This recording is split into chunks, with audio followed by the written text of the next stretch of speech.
My name is Rowena Chase. I'm 28 years old.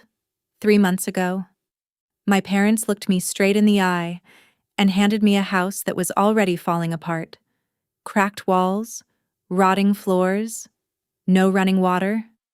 Meanwhile, my younger sister, Ilara, received a luxury penthouse in the heart of the city, floor-to-ceiling windows, private elevator, the kind of place people take photos of just to prove they've been there. I didn't argue. I took the rusted key, drove 40 minutes out past the last gas station, and stood in front of something that barely qualified as a house. And then, I rebuilt it. Every nail, every plank, every layer of paint. $12,000. 400 hours. My hands bleeding, my back aching, my savings gone. And when my mother finally came to see what I had turned that ruin into, she didn't smile. She didn't say she was proud. She said, "We're taking the house back. It belongs to your sister now. You have 48 hours. And when Ilara showed up with her suitcases, the look on her face told me something wasn't right. But I'll get to that. Before we continue, take a moment to subscribe, but only if this story resonates with you and when you believe you deserve to be appreciated. Tell me where you're listening from and what time it is there. And just so you know, this is a fictional story, with some AI-enhanced details to make it more emotional and engaging. Now let me take you back. Friday evening, early March, the night everything started. It began at my parents' dining table, the same dark oak table where every important decision had been announced since I was a kid. My father, Victor Chase, stood at the head, 59, former financial director, the kind of man who doesn't raise his voice because he never needs to. In this house, silence meant obedience. My mother, Helena, stood beside him, hands folded, smiling, not a warm smile, a practiced one, and across from me sat Ilara, my sister, my reflection, my opposite, the favorite. "We've decided," my father said, "to give both of you a head start." He slid 2 envelopes across the table, one thick, one thin. Ilara grabbed hers first. Inside a sleek gold key card and a printed contract. A penthouse, downtown, 2 bedrooms, skyline view, worth at least $300,000. She gasped. "No," she squealed. My mother pulled her into a hug, laughing, holding her like she'd just won something. And for a moment, it was like I wasn't even in the room. I opened mine, a single key, brown, rusted, and a scrap of paper with an address I didn't recognize. I looked up. "What is this?" My father didn't hesitate. "It needs work," he said, then added, almost casually, "But you're good with your hands." That was it. No explanation, no encouragement, just, "You're useful in a different way." I glanced at my mother. She avoided my eyes, still holding Ilara. And Ilara, she tilted her head, gave me that soft, almost sympathetic smile, and said, "At least you got something." Rowena, soft voice, gentle tone, but I saw it. That tiny flicker at the corner of her mouth. That wasn't kindness. That was satisfaction. I folded the paper, slipped it into my pocket, and said nothing. I should have, but I didn't, because I didn't know then that my father had already made his choice long before that dinner.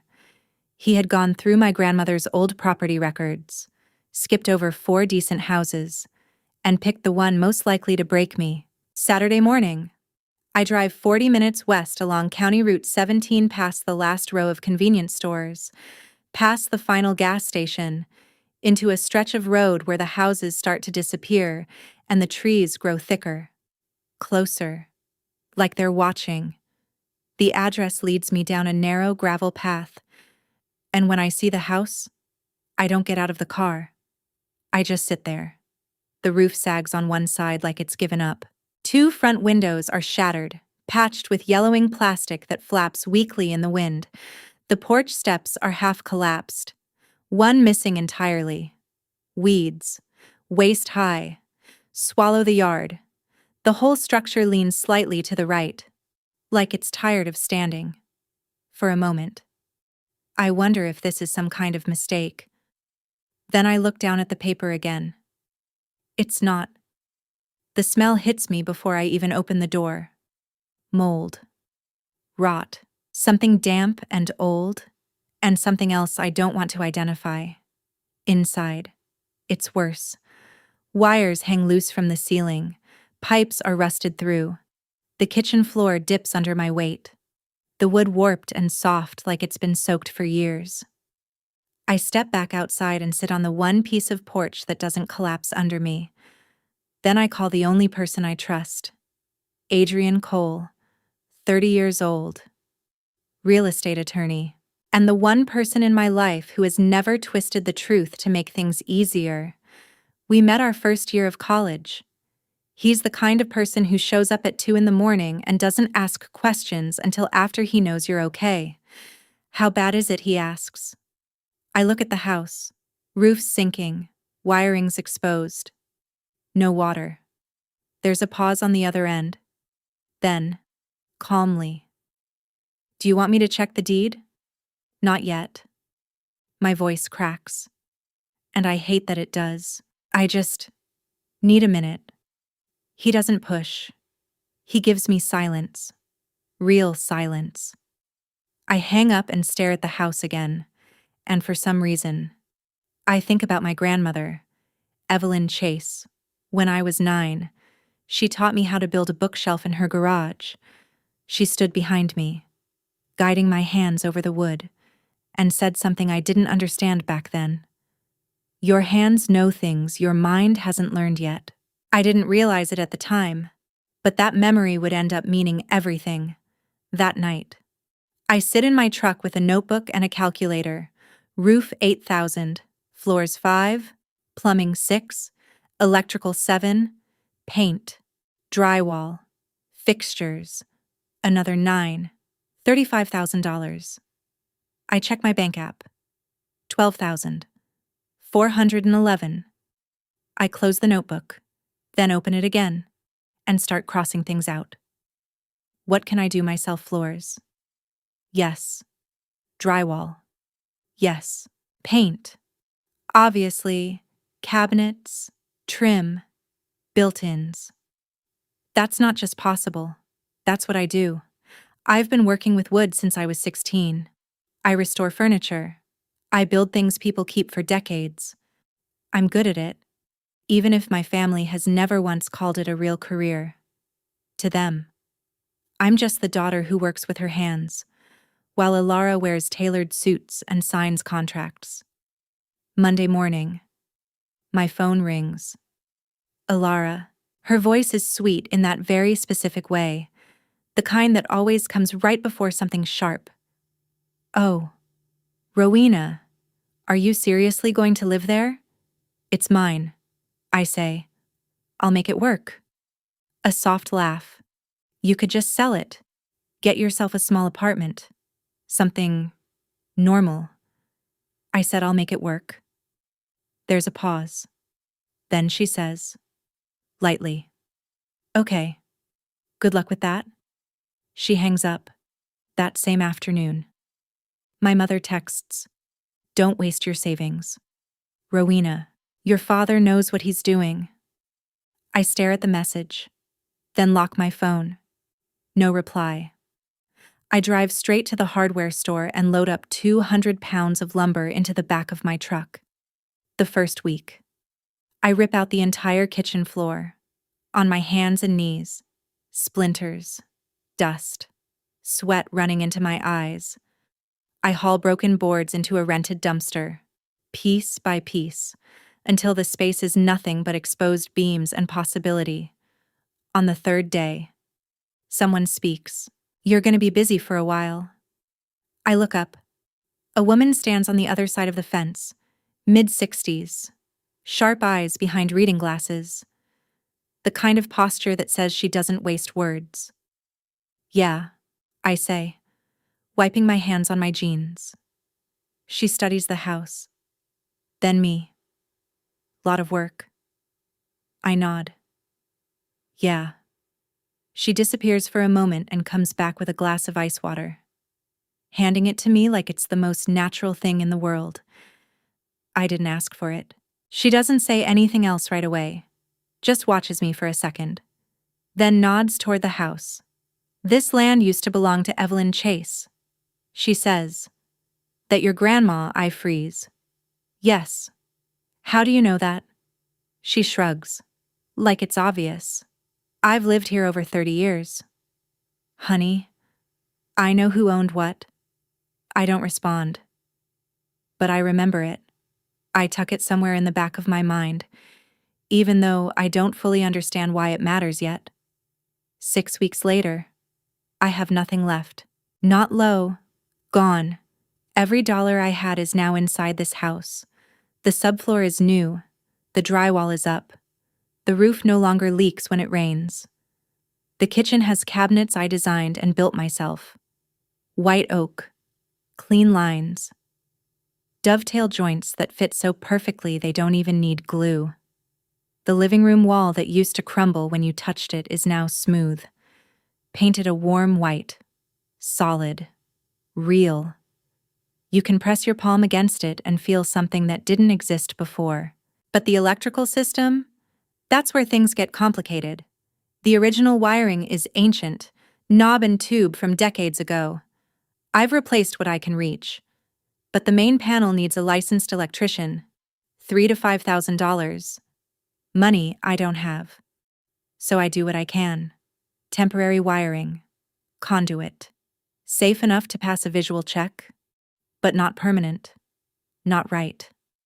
I write it down in my project notebook and underline it twice. Electrical. Priority. Hire licensed electrician. As soon as possible. At night. I take on extra work. Custom cutting boards. Small furniture pieces. A reclaimed wood dining table for a couple in the next town. $60 here. $90 there. It's not enough to move forward. But it's just enough to keep the lights on. Literally. Then one Tuesday afternoon, without warning, my father shows up. Victor Chase. No call. No message. He just appears in the doorway like he owns the place. Hands in his pockets. Eyes scanning everything. Not like a father, like an investor. He walks slowly through the living room, running his finger across the fireplace mantel I restored. Opens one of the cabinets, lets it swing shut. He doesn't say anything. Not for a full minute. Then finally, not bad. That's it. 2 words. I wait. For anything else. But nothing comes. Don't get too attached. He adds, almost casually. My stomach tightens. What does that mean? He looks at me. Expression flat. Unreadable. I said what I said. And just like that, he turns and leaves. I stand there, listening to his car disappear down the gravel road, and something settles in my chest, because I realize something I wish I hadn't noticed. The way he looked at this house. It wasn't pride. It was evaluation. 2 days later, I drive into the city. I stop outside Alara's penthouse to pick up a drill I lent her months ago. I text her. No response. So I call. She answers on the 3rd ring. I'm busy, she says quickly. Just leave it outside. I'll grab it later. I just need the drill. Alara. I said I'm busy. Rowena. Her voice is tight, thin, like she's holding something together behind the words. I stand there in the hallway, staring at her door. Something about the way she said it doesn't sit right. And for the first time, I don't leave. I stay where I am for a few seconds longer, then slowly step back. But before I leave, I notice something. Stacked outside her door are packages. Not 1 or 2. 11. Large ones, shoe boxes, designer bags, a flat-screen TV still sealed in foam, boxes piled so high they nearly block the welcome mat. I frown. Then I knock again. Alara, I just need the drill. I said I'm busy. Her voice sounds different now. Tighter. Stretched thin. I step back slightly, and through the narrow gap beneath the door, I see the flicker of a television. It's 2 in the afternoon. On a weekday. Then her phone rings inside. I don't mean to listen, but I do. She picks up, and her voice drops into that quiet, urgent whisper people use when they don't want to be overheard. Mom, I just need a little more time. A pause. The credit card company keeps calling. Another pause. No, I haven't told him. Please don't tell Dad. And then I hear my mother's voice, faint through the speaker. We'll figure it out. Sweetheart, just don't tell your father. I stand there. 10 seconds. Maybe less. Then I turn and walk away. Quietly. I don't knock again. I don't say anything. I tell myself it's not my business, that whatever is happening behind that door has nothing to do with me. But when I get back into my truck, something surfaces. A memory. I'm 16, standing in the kitchen, watching Alara slip cash out of our grandmother Evelyn's purse while she sleeps in the next room. A 20, then a 50. I told my father that night. I remember it clearly. The way he looked at me. Not confused, not concerned, angry. Stop making things up about your sister. He didn't question her. He shut me down. That was the moment I learned something I never forgot. In this family, the truth only matters when it comes from the right daughter. I sit there, hands on the steering wheel, staring out at nothing, and for the first time, a question forms that I can't ignore. How much does Alara actually owe, and what happens when my father finds out 10 weeks after I first arrived?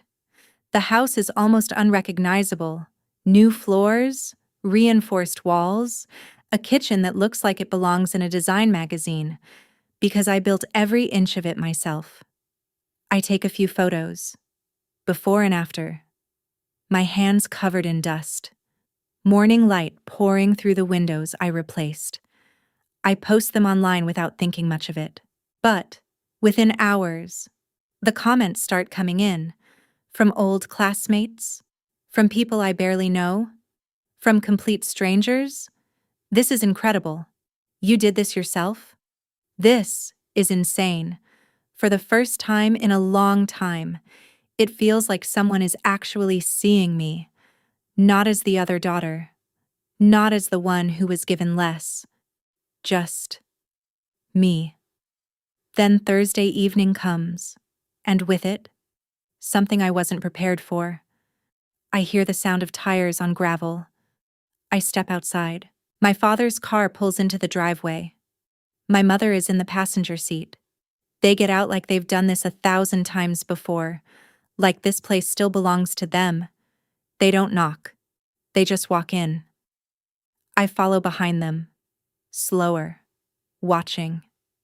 My mother moves through the house quietly, her fingers brushing along the walls, opening cabinets, running her hand across the countertop I sanded and sealed with my own hands. She doesn't say anything, not a single word. She just observes, like she's taking inventory. My father stops in the center of the living room like he's about to deliver a decision, not start a conversation. Your mother and I have been talking. Something in my chest tightens, about what he doesn't hesitate. Alara needs this house. For a second, I think I heard him wrong. The room feels like it shifts slightly beneath my feet. Excuse me. From the hallway, my mother's voice slips in, soft and controlled. Her penthouse. There were complications. She can't stay there anymore. I look back at my father. What kind of complications? He doesn't answer. not even a glance in that direction. Instead, he says, flat and final, the deed is still in my name. Rowena, this house belongs to me. My hands start to shake. I press them down against the counter. My counter. I rebuilt this house, I say, my voice steady in a way I don't feel. Every wall, every floor. With my property. He cuts in. On my land. My decision. My mother steps closer, her tone gentle. Practiced. We'll make it up to you. Honey, this is what's best for the family. I look at her. She won't meet my eyes. I look at him. He's already decided. This isn't a discussion. It never was. If you think my mother was right to ask me to give up the house I rebuilt for my sister, comment like, but if you don't agree with that choice, comment dislike. I really want to hear your thoughts, because maybe your perspective will help me make the right decision moving forward. I don't cry. I don't raise my voice. I don't argue. I just say 5 words. I need to make a call. That night, at 11, I'm sitting on the kitchen floor, the one I installed myself 6 weeks ago, back against the cabinets I built. Everything around me is something I created, and somehow, none of it feels like mine. I pull out my phone and call the one person who has never made me feel small. Adrian picks up on the first ring. What happened? I tell him everything. My father showing up, the 48 hours, Alara needing the house, my land, my decision. He doesn't interrupt. When I finish, there's a short silence. 3 seconds. Maybe. Then his voice changes. Calm, precise. His lawyer voice. Is the deed in his name? That's what he says. Did you ever see it? No. Any paperwork, transfer documents? Notarized copies? No. He told me he'd handle everything. That's the first problem. A pause. Then he continues. The second. Who actually owns the land? Something clicks. A memory. The neighbor. Her voice. This land used to belong to Evelyn Chase, my grandmother, my father's mother, Adrian. My neighbor said this land used to belong to my grandmother. Used to, he repeats. Or still does. I don't know. Another pause. Give me 24 hours, he says. Do not sign anything. Do not move anything. Do not respond to your father. Can you do that? I wasn't planning to. Good. Then his tone softens. Just slightly. And Rowena. Yeah, I've been waiting for you to let me help. There's something in his voice when he says that. Something small, but real. And it hits me all at once. He asked about the deed on the very first day. I brushed it off. Told myself I didn't need a lawyer. Told myself this was family, that it would work itself out. I was wrong. I end the call. The house is quiet again. At 12:30 a.m., my phone buzzes. A message from my father. Clock is ticking. I read the message once, then again, and I don't respond.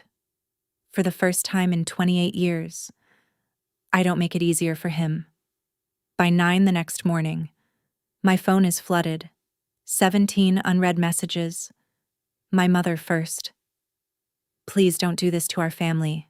Just let Alara have the house. We'll make it up to you. Then Alara. Rowena. I really need this. I'm not okay right now. Please. Then my aunt. My mother's younger sister. Your mom is crying. How can you be so selfish? A cousin I haven't spoken to in years. Family comes first. Don't be that person. It keeps going. Message after message, call after call. In less than 12 hours, the entire family network activates. And the conclusion is the same in every version. I'm the problem. At 10, my phone rings again. My father. I answer. But I don't speak. His voice is calm, controlled. The voice of a man who has never lost an argument inside his own home. If you fight this, he says, you won't just lose the house. A pause. You'll lose your family. I pull the phone away from my ear and stare at the screen. Then I set it face down on the workbench and pick up a chisel. I'm in my workshop, the small one I rent behind the hardware store on 5th Street. It smells like sawdust and linseed oil, the only place I've ever felt steady. I run my thumb along the edge of a hand-carved chisel, the one my grandmother, Evelyn, gave me when I turned 18, and I need someone to hear this, because my whole life, I was taught that family is everything, that you sacrifice, you bend, you make room. But no one ever told me that family can also be the people who use love like leverage, who dress control up as sacrifice, who hand you something broken and call it a gift. My phone buzzes again, a notification from the family group chat. I almost ignore it, but I don't. And when I open it, everything changes. My aunt, clearly trying to message my mother privately, has sent something to everyone. Helena says Alara owes over $60,000 in credit cards. Victor doesn't know yet. What do we do? I stare at the screen, read it twice, then take a screenshot, and save it. So that's it. That's the complication. 4 o'clock that afternoon. My phone rings again. Adrian. He doesn't say hello. Rowena, the land was never in your father's name. I stop moving. The sander in my hand goes still. What? It's held in a trust. He says. A revocable living trust. Established in 2012. My pulse starts to climb. Who's the trustee, Evelyn Chase? Your grandmother. The room feels colder. That's not possible. I say. He told me he owned it. A pause. Then Adrian answers. Calm and direct. Then he lied. Another pause. Or he assumed it was his. Either way. There's no recorded transfer. The county has no deed in Victor Chase's name. I slowly sit down on the edge of the workbench, trying to process what I'm hearing, because if that's true, then everything I've been told, everything I've accepted, was never real. My mind struggles to catch up with what Adrian is saying. The land, and everything on it, belongs to the trust. He continues, and the sole beneficiary listed. He pauses. Is you. I lower myself slowly onto the workshop floor. Me, you. The word echoes in my head. For a second. Nothing makes sense. Because I haven't spoken to my grandmother in almost 2 years. Not because I didn't want to, because I was told not to. My father said she was getting confused. That calls would only stress her out. He said it so often, so casually, that eventually, I stopped questioning it, and then I stopped calling. Now my hands are shaking as I scroll through my contacts. I press her name. The phone rings. Once, twice, 3 times, 4, then hello. Her voice is softer than I remember, but steady. Grandma, it's me, Rowena. Silence. 1 second. 2. Then she says, gently, I was wondering when you'd call. Sweetheart, I can't breathe. Everything I've been holding in breaks loose at once. I tell her everything. The house, the repairs, the 48 hours, my father, Alara, all of it spilling out like something that's been waiting too long to be said. She doesn't interrupt. Not once. And when I finally stop, she speaks. I set up that trust for you. She says, not for your father, not for your sister, for you. My eyes fill instantly. The year you turned 18. Because I saw how they treated you. Baby. I saw it, and I planned for it. I press my hand over my mouth, trying to steady myself. I'm old. She continues softly, but I'm not gone. And that land is yours. Tears run freely now. I don't try to stop them. Grandma, I don't even know what to say. There's one more thing I need to tell you, she says. A pause, but not over the phone. My chest tightens again. I'm coming to see you. Before I can respond, the line goes quiet. The next evening, Adrian sits across from me at my kitchen table, the one I built myself from reclaimed pine. He places 3 neat stacks of documents in front of me. Let's go through this carefully, he says. Stack 1, the trust deed. Evelyn Chase established a revocable living trust in 2012. She is the trustee, and I am the sole beneficiary. The document lists the exact property, the land, and any structures built on it. It's notarized, filed with the county. Legally airtight. Stack 2. Permits, receipts, invoices. Every single piece of work done over the last 10 weeks is under my name. When I applied for permits, I signed as the occupant, as the beneficiary, and the city approved it. Not my father. Me. Stack 3. A screenshot. The message from my aunt. Alara owes over $60,000 in credit cards. My father doesn't know. Adrian taps the first stack lightly. Your father has no legal claim here. I look up at him. He can't transfer what he doesn't own. Adrian continues. He can't evict you from your own property. I let out a breath I didn't realize I was holding. So the 48 hours... A bluff, he says. A loud one, but still a bluff. For the first time in 2 days, I can breathe. Then what do we do? Adrian leans back slightly, studying me. Nothing. Not yet. I frown. Nothing, we wait. For what? For them to make their move. Publicly. I don't understand. Why publicly? Because your father didn't just lie to you, Adrian says.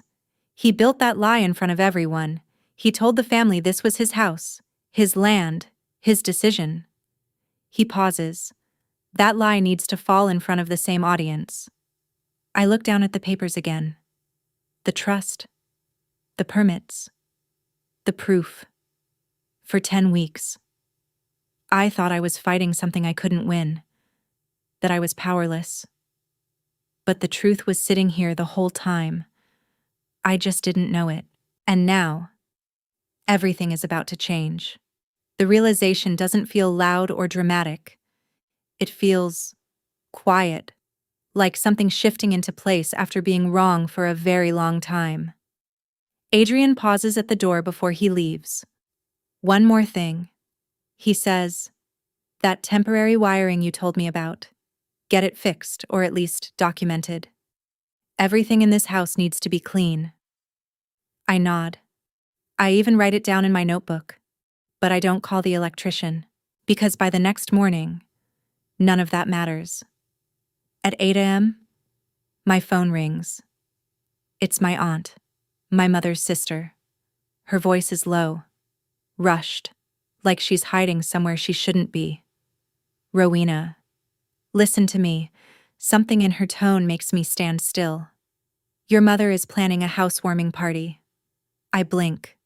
What tomorrow? At your house. My grip tightens on the edge of the counter. She's invited 20 people. For a moment, I don't say anything. A housewarming party. For Alara, I ask quietly. Yes. At my house. Yes. The words don't feel real. She's telling everyone you agreed to it. My aunt continues. That you're giving Alara the house. That it was your idea. Something settles inside me then. Not anger. Not yet. Something colder. Something that's been building for years. Finally taking shape. Why are you telling me this? I ask. There's a pause. Because I sent that message by accident. She says, and now your mother won't even speak to me. Another pause. And because I've watched this family treat you like you're the easiest one to hurt. Her voice softens. It's not right. It never was. The call ends. I don't move for a second.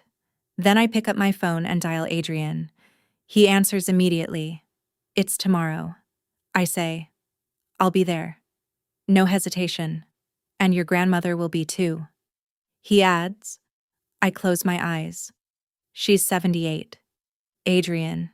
She lives 3 hours away. She's already on the road. She called me this morning. I don't know what to say to that. My grandmother, driving alone, just to show up for me. That night. I sit in my workshop, a piece of walnut in my hands. Fine grit sandpaper moving back and forth. The rhythm is steady. Grounding. You ever have that feeling?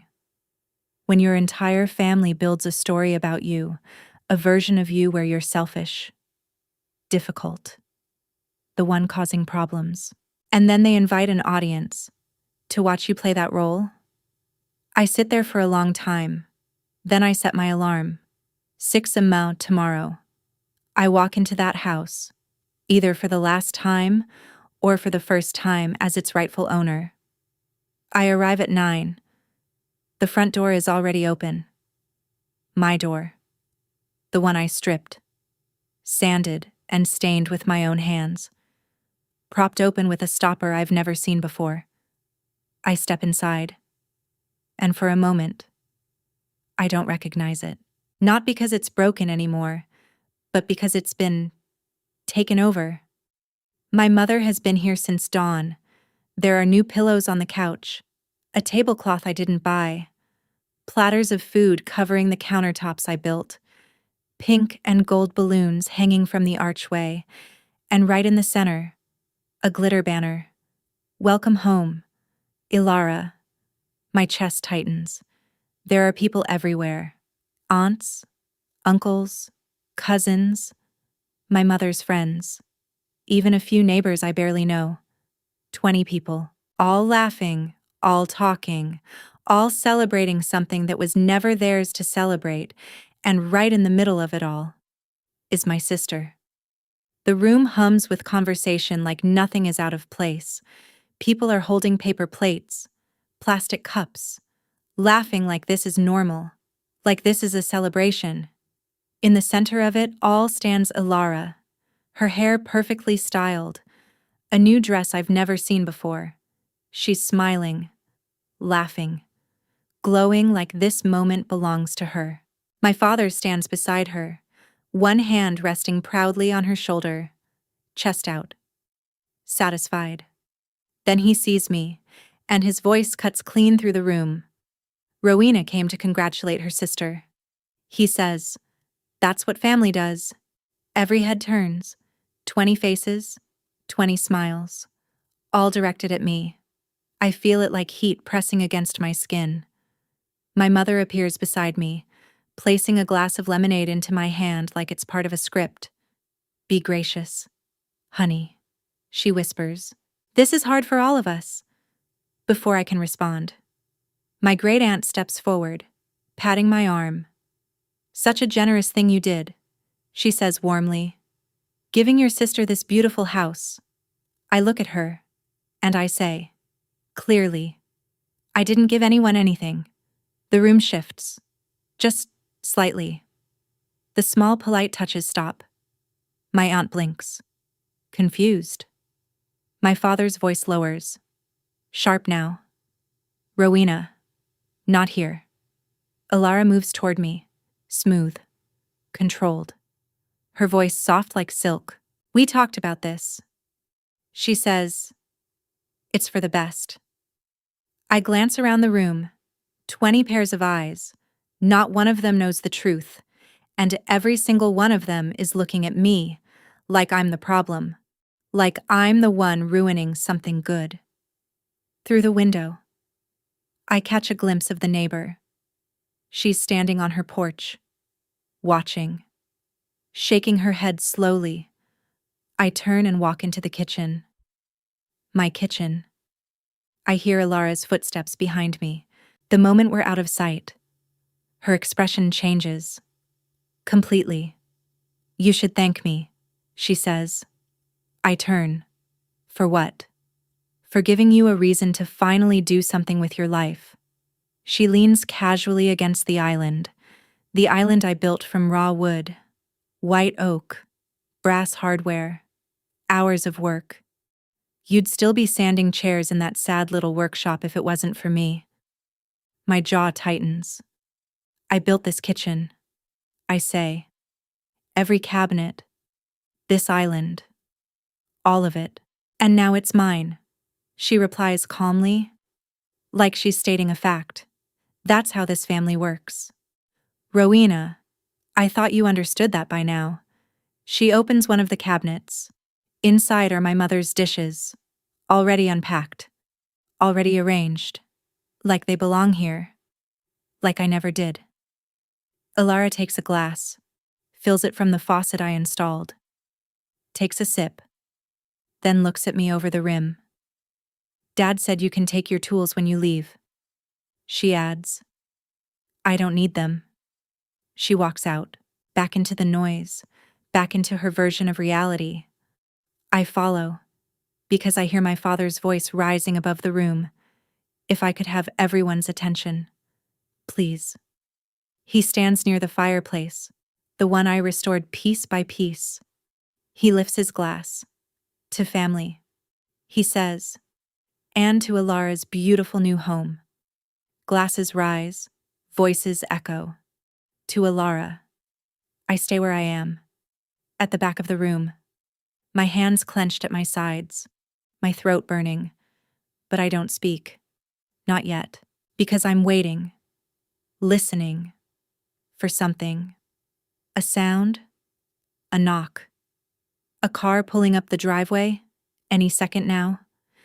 I know it's coming, and I know some of you would have snapped already. Trust me, I'm screaming on the inside too, but sometimes the most powerful moment isn't when you react, it's when you wait. So if you've ever been the one your family expected to stay quiet, drop a fire in the comments. And if you want to see what happens when I finally stop being silent, stay with me, because it's about to happen. My father is still talking when it happens. Something about sacrifice, about what it means to provide.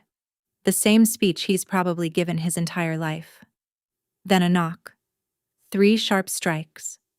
Firm, deliberate, not hesitant, not polite. The room goes quiet for half a second. My father frowns. My mother glances toward the door.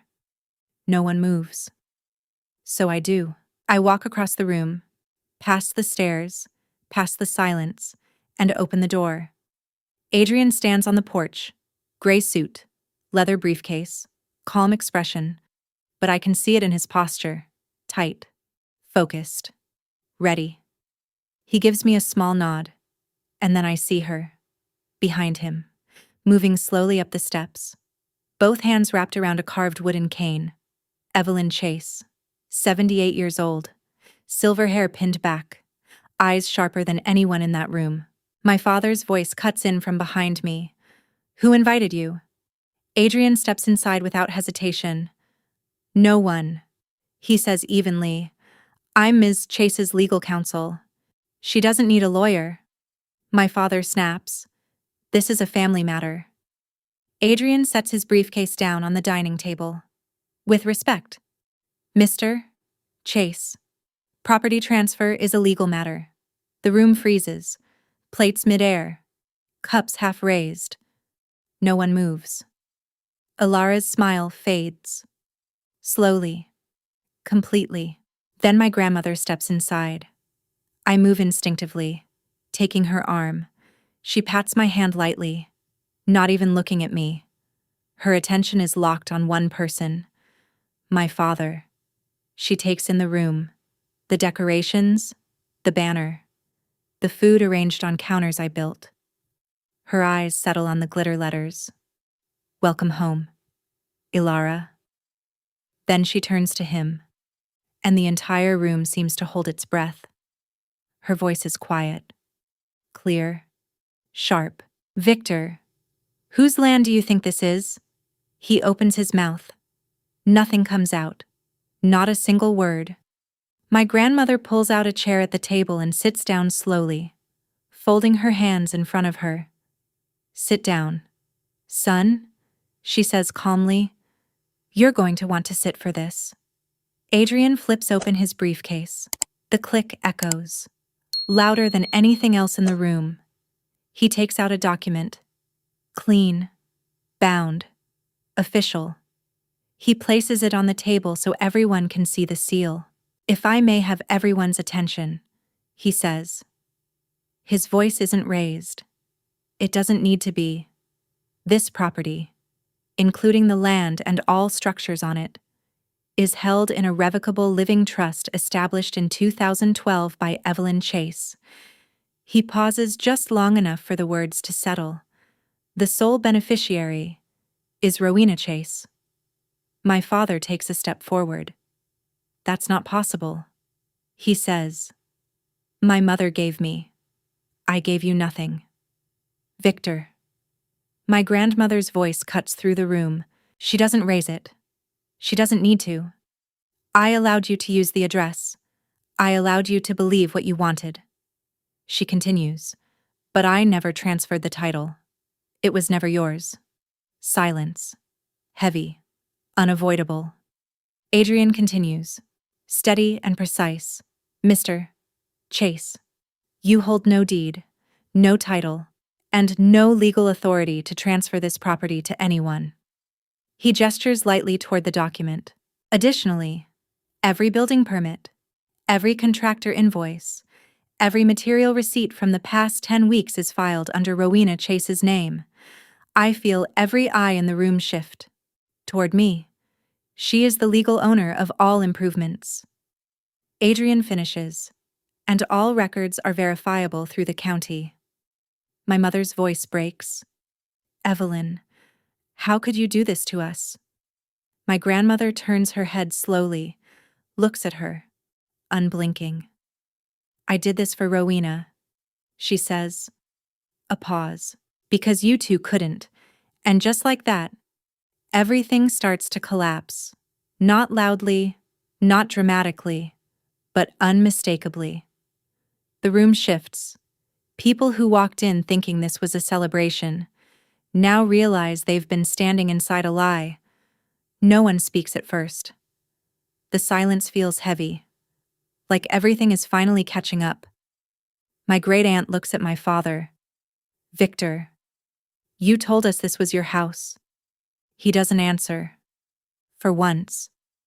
He has nothing to say. Then my grandmother speaks. Calm and clear. I created that trust when Rowena turned 18. I saw how you treated her, so I planned ahead. That's when everything starts to crack. Alara steps forward, hands shaking. This doesn't change anything, Alara. Be quiet. My father snaps. No, she says, her voice breaking. I need this house. I don't have anywhere else to go. Silence falls. My father turns slowly. What do you mean? Her eyes fill with tears. The penthouse. I lost it. I couldn't keep up. He stares at her. Then at my mother. You lost the apartment? The one I gave you. My mother's voice trembles. I was going to tell you. You knew, and just like that. The truth spills out in front of everyone. Alara is crying. Real and unfiltered. My mother tries to reach for my father, but he pulls away. Around us. People shift uncomfortably. I think we should go. My great-aunt says quietly. That's enough. People start leaving. No one looks at my father or Alara. They look at me. Briefly. Then away. Within minutes. The house is empty. I stay where I am. My grandmother's hand steady in mine. My father turns to me. You planned this. I meet his eyes. No. Dad. You planned this. I just showed up. There's nothing left for him to argue. The room falls silent again. Plates sit abandoned. A balloon drifts across the floor. Outside. I can hear Alara crying in her car. Adrian steps forward, placing an envelope on the table. This is a cease and desist notice. You are not to enter this property without Rowena's consent. My father doesn't take it. The law is clear. Adrian adds. My mother looks at me, eyes filled with tears. Rowena, please. I know what she means. Please give in. Please make it easy. Mom, I love you, I say. But that doesn't mean I let you take everything from me. She breaks down quietly. My father stands and walks out without another word. My mother follows. The sound of their car fades into the distance. Then it's just quiet. Adrian rests a hand on my shoulder. You okay? I look around the room. The banner. The mess. Everything left behind. Not yet, I say. But I will be. That evening. I change the locks. Slowly. Carefully. One screw at a time. It's simple work. But it feels like drawing a line that can't be crossed again. Later. There's a knock. My neighbor stands there with a pot of yellow flowers. She sets them on the railing and looks at me. I always knew that house was yours. She says. I blink. Your grandparents built it back in 1967, she adds. I remember watching them carry the wood in. I look at the house, at everything it's been, and everything it is now, and for the first time, it truly feels like mine. The image stays with me long after she says it. I stand there holding the pot of flowers, letting it settle into something deeper than just memory. My grandparents' hands shaping these walls. My grandmother protecting it all these years without me even knowing. And now, my hands finishing what they started. I walk back inside slowly. The banner is the first thing I take down. Welcome home. Alara. The glitter flakes onto the floor as I pull it loose. Then the balloons. One by one. I pop them. The sharp sounds echo through the house, each one breaking something that never belonged here. I clear the food next, carefully packing everything into containers, handing them off to my neighbor and the woman who lives 2 houses down. Nothing goes to waste. Nothing stays that doesn't belong. By the time I'm done, the house is quiet again, clean, honest. I sweep the floors, wipe down the counters, and then I sit, right in the middle of the living room. The same room that was once nothing but exposed studs and dust. For a long time. I don't move. I don't think. I just sit there. Because for the first time, the silence doesn't feel heavy. It doesn't feel like something waiting to break. It just feels like quiet. My phone buzzes, pulling me back. A message from Adrian. Get that electrical work done. Seriously. I let out a small breath. Then I pick up my phone and call the electrician. We schedule it for next Thursday. One more thing on the list. One more step forward. Later, while clearing out the hallway closet, I start removing my mother's things. Coats, boxes, old scarves I don't remember ever seeing her wear. And then, tucked behind everything, I find it. An envelope. Yellowed. No stamp. Not mailed. Hidden. My fingers pause as I turn it over. The handwriting hits me instantly. Evelyn. I open it carefully. My dear Rowena, your grandfather and I built that house together in 1967, the summer we got married. I always meant for it to go to someone who would love it the way we did. It was always meant for you. I stop reading. My chest tightens. I check the date. 5 years ago. 5 years. 5 years of her words. Sitting here. Hidden behind someone else's coats. Hidden by my father. I press the letter against my chest. And for a moment, I close my eyes. I thought everything ended that night. I was wrong. If you've ever had to draw a line with someone you love, someone who was supposed to protect you, someone who didn't, comment my house. I read every single one. And if this story feels familiar in any way, share it with someone who might need to hear it, because what came next was quieter, but it changed everything. The fallout didn't happen all at once.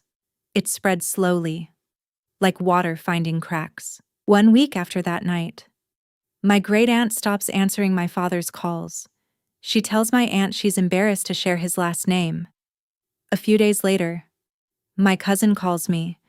We've always been close, same age, used to sit next to each other every Thanksgiving. I always felt like something was off. She says quietly, I just didn't know what it was. I don't say anything. I'm sorry. She adds, I'm sorry no one stood up for you sooner. I sit there holding the phone, not knowing how to respond to something that should have come years ago. Then things start shifting in places I didn't expect. My father's position at church, gone. Not officially. No announcement. No confrontation. The pastor just stops calling. His name disappears from the bulletin, quietly, like it was never there.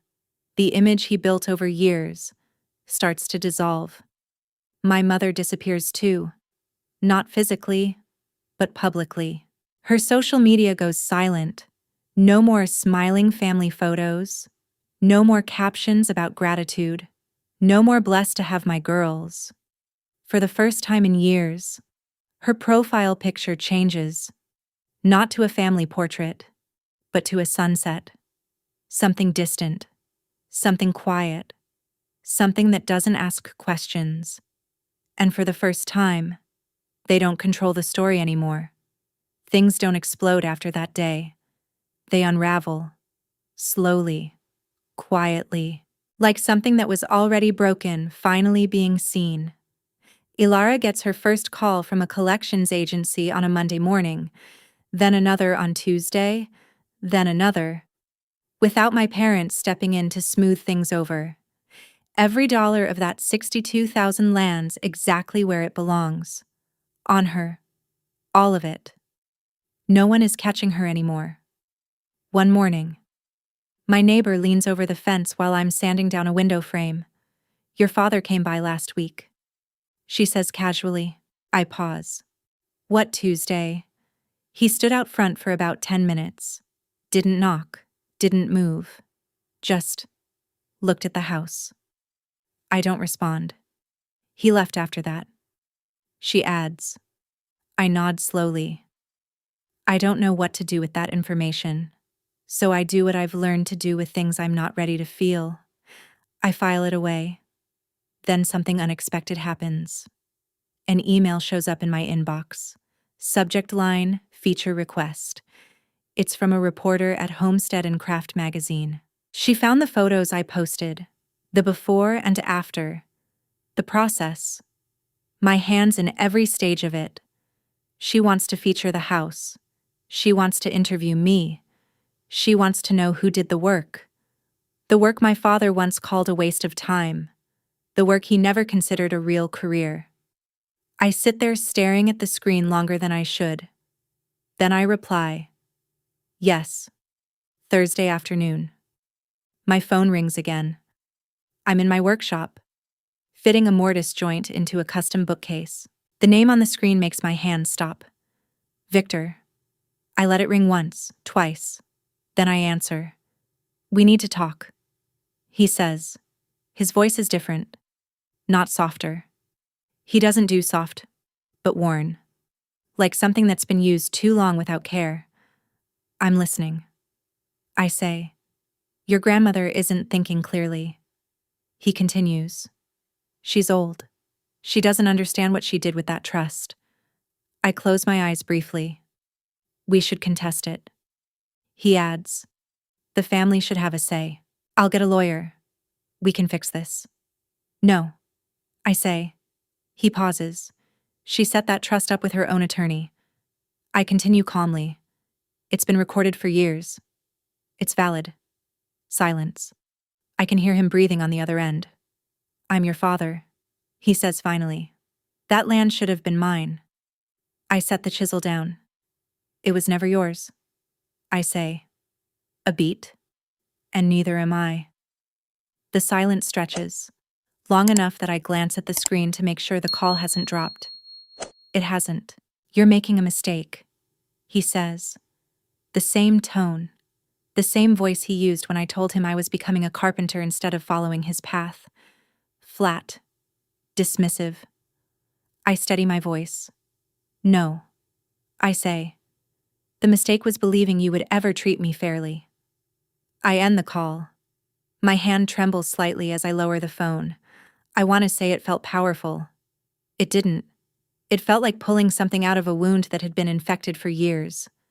Necessary. Painful. Long overdue. Setting boundaries with someone you love isn't loud. It isn't satisfying. It's quiet. Lonely. And sometimes the bravest thing you can say is just enough. 2 weeks later, on a Saturday morning, I'm on the porch sealing a window frame. The sun is low. The air is still. Then I hear it. A car pulling into the gravel drive. The engine cuts. The door opens. But it doesn't close right away. I don't turn immediately. I just wait. Then footsteps. Slow. Uncertain. I look up. Ilara is walking toward me. No makeup. Hair tied back in a loose knot. Wearing a gray sweatshirt that looks too big for her. The kind of thing she would have never worn before. Her eyes are swollen. Her face tired. She looks older. Not physically, but in a way that comes from something breaking inside you. She stops at the bottom of the steps. My steps. The ones I rebuilt board by board. "I'm not here to ask for the house," she says. I set the brush down. "Then why are you here?" She hesitates, then exhales. "I don't know how to fix my life." Rowena. Her voice is raw. No softness. No performance. Just honesty. "I owe $62,000. She continues. "I haven't slept in a week. They call me every morning at 7. I look at her. Really look at her. And for the first time, I don't see the golden child. I don't see the one who always got more attention, more approval, more chances. I see someone who was given everything and taught nothing. Someone who never learned how to build anything for herself, because she never had to. Until now. The distance between us feels smaller than it ever has, and somehow wider at the same time. "I can't fix that for you," I say quietly. Her shoulders drop a little, like she expected it. And I won't. I let the words settle before continuing. "But I can give you the number of a financial counselor Adrian trusts, someone who can help you figure things out. The rest, that's on you." She nods. No argument, no excuses, just a small, tired nod. She wipes her face, turns, and starts walking back toward her car. At the bottom step. She pauses. For a second. I think she's going to say something else. Instead. She reaches into her bag, pulls out a small cardboard box, and sets it on the porch railing. "I'm sorry," she says. A pause. "For the kitchen. For everything." I look at her. "I hear you," I say. "And that's it?" I don't say I forgive her, because I'm not there yet. And I've learned something recently. Forgiveness doesn't come on someone else's timeline. It comes when it's ready. She nods once more, then gets into her car and drives away. I watch until the dust settles. Then I turn back to the box. It's light. Simple. Unremarkable. Until I open it. Inside are 2 thin silver bracelets. My breath catches. My grandmother gave them to us when we were 8. One for each of us. Ilara kept both. For 15 years. I run my fingers over the metal, feeling the weight of something I didn't even realize I had lost. A month later, I'm standing in my living room watching a photographer adjust a reflector board. And I can't help thinking how surreal all of this feels. The house that once felt like a punishment is now the center of something completely different. The reporter from Homestead and Craft walks through each room with quiet focus, her recorder in one hand, notebook in the other. She stops in the kitchen, running her hand along the cabinets. Who did the millwork, she asks. I did. She looks at the floors. And this, me. The cabinetry too. I nod. All of it. She pauses, then looks up. Who taught you? I smile without thinking. My grandmother. The article comes out 3 weeks later. 4 full pages. 12 photos. The headline reads, From Ruin to Remarkable. How one woman rebuilt a 1967 home with her own hands. The center spread is the kitchen. Before and after. Side by side. Proof of what persistence actually looks like. My neighbor ends up in one of the photos, leaning over the fence with a glass of lemonade, smiling like she's been part of the story all along. Within a week, the emails start coming in. Requests, orders, a dining table, a set of custom bookshelves, a nursery crib made from white ash. My workshop finally gets a name, Chase Woodworks. I hang the sign myself. Adrian calls me that afternoon. Title is fully secured, he says. Insurance is in place. No one can touch it. I lean back against the workbench. Thank you, I say, for everything. That's what I'm here for. He replies. A brief pause. Now tell me you fixed the electrical. I laugh. A real laugh. Done. New panel. New wiring. Past inspection. Good. He says, finally, that weekend. Another email arrives, this time from the community center downtown. They want to know if I'd be willing to teach a woodworking class. For women. I read it twice. Then I say yes. The class fills in 3 days. In May. My grandmother comes to stay. She pulls into the driveway in her old car.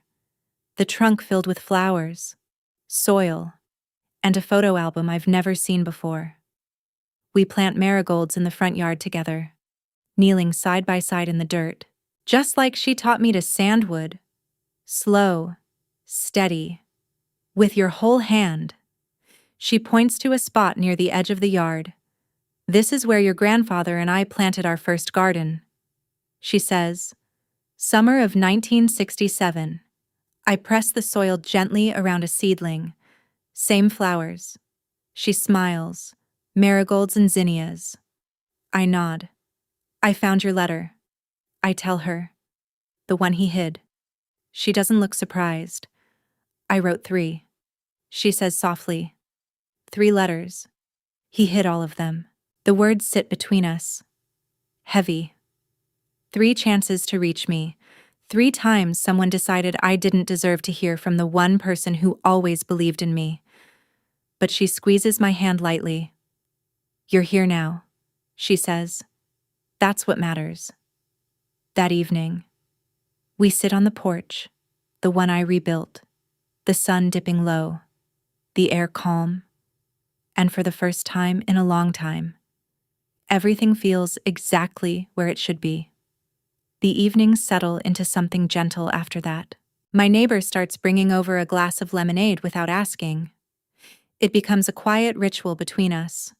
No words needed. Just a shared understanding that some things don't need to be explained. Across the road, a young couple who moved in recently wave from their driveway.